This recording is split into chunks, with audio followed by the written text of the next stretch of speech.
Oh, come on. Seriously? Who did this? Did you do this? Huh? Did you do this? Who did this? Don't look at me like that. Who did this? Seriously, we just fixed this bed. Another rabbit under here. Go away, come on. Look at this, folks. Dug up the garden bed. I had it planted out. Got my silver beet in here. Who knows what else I had in here? What's that? Who knows? Everything's destroyed again. Here we go. Here's the other silver beet. Just ripped it out of the ground. Well, here's a quick lesson. Tough as nails they are. They'll grow back. And see all those little white roots popping out of the ground there? That's the new season's growth. That's telling you this plant was connected, or is connecting to the soil below and getting ready to put on some real good growth. Now, we've had a real flash of cold weather come through, a blast of cold weather the last couple of days. And it really does knock plants about at the end of the day. It's either they start off one day growing really well, then they slow down. And you could say, okay, well, they're adjusting according to nature and the environment, and they're adaptive to that degree. But again, it doesn't help the plant overall. I almost swore. Yeah, these mutts here. These ones here. Yeah. Doesn't have to have 3 dogs in the garden that love chasing rabbits anyway. Ah, bugger me. Well, as the weather warms up, you're going to see the growth coming through underneath. Well, you're not going to see it. You're going to see it above a little bit later on, folks. But that's what's happening right now. Not just seedlings. We're talking all plant life. So these 2 beds here, folks, are 2 beds that are low. Well, the lowest, they are low like the other ones, but the only 2 that rabbits can get underneath here. See that little cavity there? And they hide underneath there. And apparently there must have been a rabbit hiding under here, and the dogs got in again and dug it over. This is the second time. There's another paw print here. Now that's a bird. See that digging there? That's a crater caused by the birds. We get them in here and they really dig down because they know where the worms are. Well, the dogs came in here and they know where the bloody rabbits are. So this time of the year, you should be getting your garden bed ready. Don't look at me, I'm just leveling it off. I'm going to have to top this up, leave the mulch there, put more planting on top, and then more mulch on top of that. Back in it goes, just a light press, ground's super moist. As I was saying earlier, the weather is going up and down with the cycle of temperatures, and today we got to a top of about 8. So now it's dropping again. It is freezing cold, and I'm getting used to it. My blood's boiling at the moment because these mutts here, yeah, don't. I'm not in a happy mood with you. No, don't do it. Eyes stare off. Hey, what are you doing? No, don't look for my hands. No. Yeah, oh, now you're going to see it. Hey, she doesn't listen to me. Huh? Now she's going to puff her lips up. Huh? What do you want? Huh? What do you want? Relax. I can't do it to her anymore. All right, my hands are dirty. All right, I love you. If there's no contact with these dogs, they get anxiety, sort of like my wife, you know. It's okay, she's not watching. Oh, I hope not. This is what we were going to talk about, folks. These spring onions, actually they're not spring onions, they're brown and red onions. I was going to talk about how these have self-germinated, and you can see now they're putting on some serious size on them. Well, good size on them, and they're ready to be transplanted because they're not all going to grow together here. So I'm going to just try and get underneath a couple of these and let's have a look at them. All right, the soil's going to just fall away as it does. Back in the day, you're looking at me disturbing these plants like this, but back in the day, and I'm talking about 30 years ago plus, onions used to come wrapped up in newspaper in the garden centres. I know a few of you, my vintage and older will know what I'm talking about. These are the red ones. You can see the red's already coming on. So there's nothing forming yet there, but they're going to burst out and they'll form this springtime easily. By summertime we'll be harvesting. They're one of the slower, not slower, longer growing varieties that you put in the ground. But back in the day, they used to come wrapped up in a bit of newspaper like that, like a tube stock, a 75mm tube. That was the way they did them. When topped them, well, not quite tailed them, but just topped off the onions on top. They used to be cut off like that, and this would be about the smallest you would get. Now I want you to compare this, right, to the onions you get nowadays in punnets, right? And I know a lot of you do buy them. If you grow them from seed, you're a good one, but you'll find how really undersized they are. I mean, I've seen onions, and I know they get them out early and all things like that, but most times they're not. They're, well, what would they be like here? I'm going to pull it out. I will. They'd be about this size. Am I wrong in saying that? This is about the size you get in a punnet. This is the size that we used to supply. That's how they used to come. Everything's just gone smaller, the prices have gone up, and the quality's gone out the window.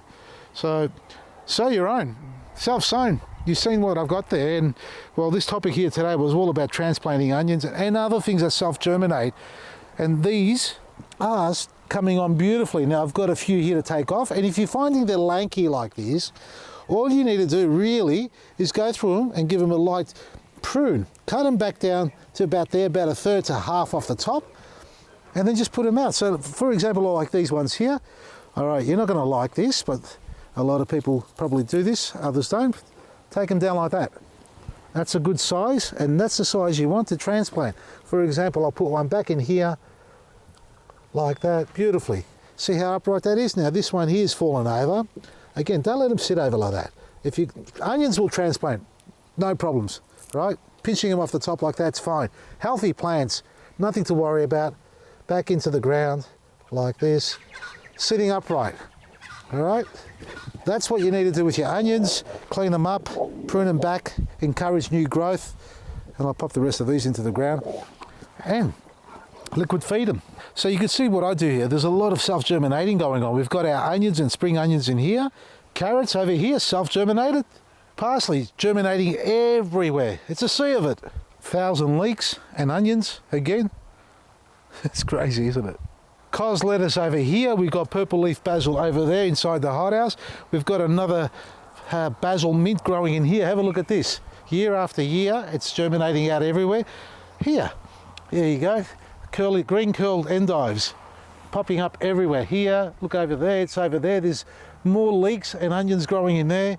We've got another pile of spring onions growing in here, out of control. Yeah, more green curled endives. We've got the chicory just popping up there. This is chicory as well. You can see I've just cut it back a little bit, but that's a second, third year of chicory growing on there, folks. It's not just about, buy a seedling and plant it and pull it out at the end of the season and go and buy another one and do that. Allow your plants to go through a whole life cycle. The beauty of harvesting and eating fresh from the garden is they're second to none. There's nothing you can compete that with when it comes to food. Straight out of your garden. But even more so, and more encouraging and more satisfying is being able to see your plants. Come, I'll show you some more self-germinated stock.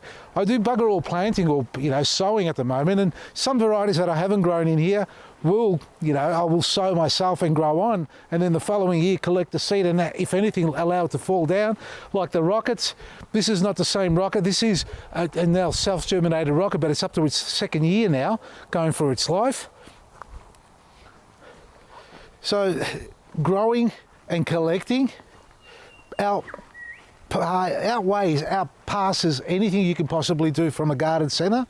And I'm not discouraging you going to garden centres, folks. You gotta support your independents, especially. They need it. I don't know what I've got in here, self-germinated. Look at that. Oh, here we are, coriander coming up there. That's all coriander. And birds digging around again. The plants are starting to take off, but I've got to keep looking after it a little bit, don't I? Because of bloody birds. This is a weed that's snuck in here. You can eat that too, right? But this is lettuce rocket, or sweet rocket if you want to call it, or rocket lettuce. It's a great plant. It's, all these seeds, and I know some of you did the workshops that came along. I gave you a little seed pot or some seeds out of it. You've gone home and germinated it. You've shown me some of those photos, and there you go, sharing and caring. It's what I love. Basil here, I don't get 1,000, has it germinated yet? Look at this, I didn't even plant these. It's garlic here. How did this end up in here? So we've got basil in here, is it? Yeah, that's garlic, and that's an onion. I think it is. Well, they're both up. Anyway, surprises at the end of the season when we harvest. And this bed here, folks, except for, what's that? Is that cabbage or is that collie? Can't even tell anymore. This whole bed here, pretty much, except for one or two plants, is self-germinated. They've all grown on their own. We've got, I don't know what we've got in here. We've got rocket again. We've got onions, spring onions. We've got lettuce in there. We've got collie. We've got a cabbage in here as well. Broccoli as well. It's all happening. And that's what you want to see. Once this happens, look how clean the colours are. That's healthy soil for you, folks. Not a single bite mark on any of these leaves, all growing together, mingling, they're connecting, they're sharing the nutrients and, communicating with each other and growing because they know we're going to eat them. So they want to give us the best produce they can. And the only way they can do it is by giving them the good stuff. The good stuff? Not the shit stuff, the good stuff.